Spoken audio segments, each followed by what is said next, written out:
আমি মধ্যবিত্ত ঘরের ছেলে ভাই।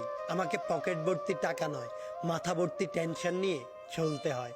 শখ পূরণ করার বয়সে সংসারের হালটা ধরতে হয়। কিছু জিনিস দেখেও না দেখার ভান করে এড়িয়ে যেতে হয়। নিজের শখের জিনিসগুলোকে শুধু দূর থেকেই দেখে যাই, কারণ কাছে এসে ছুঁয়ে দেখার মতো সাধ্য আমার নাই। বাস্তবে না হোক কল্পনাতে জড়িয়ে ধরি, আর এই আশা নিয়ে বেঁচে থাকি। আজ না হোক একদিন সব হবে ইনশাল্লাহ। কিন্তু আমার ইনশাল্লাহ কবে আলহামদুলিল্লাহতে পরিণত হবে সেটা জানা নেই।